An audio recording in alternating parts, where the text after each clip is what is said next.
பட்டுன்ற ஒரு பால் விற்கிற பொண்ணு அன்னைக்கு ஒரு நாள் பால் விற்கிறதுக்காக டவுனுக்கு போகிறா. தன்னுடைய தலையில் ஒரு பானையில் பாலை சுமந்துக்கிட்டு டவுனுக்கு போகிறா. அப்படி போகும்போது அவளுக்கு ஒரு யோசனை வருது.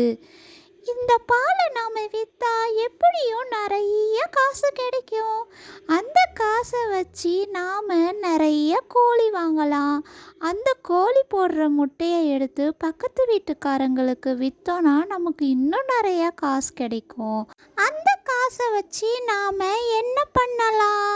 முதல்ல ஒரு சிண்ட்ரெல்லா ட்ரெஸ்ஸை வாங்கணும்.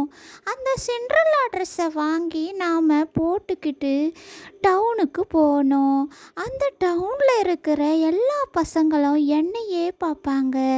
அதில் ஒரு நல்ல அழகான பையன் வந்து என்னை கல்யாணம் பண்ணிக்க சொல்லி கேட்பான். அப்போது அவனை பார்த்ததுமே பக்கத்தில் இருக்கிற எல்லா பொண்ணுங்களுமே என்னை பார்த்து பொறாமப்படுவாங்க அப்படின்னு அவன் நினச்சிட்டு இருக்கும்போதே அவள் தலையில் இருந்த பானை தவறி கீழே விழுந்துடுது. அவள் கண்ட எல்லா கனவுமே அந்த இடத்துல சுக்குநூறாக உடஞ்சி போச்சு. இதுலேருந்து என்ன தெரியுது குழந்தைகளா? பேராசை பெருநஷ்டம்.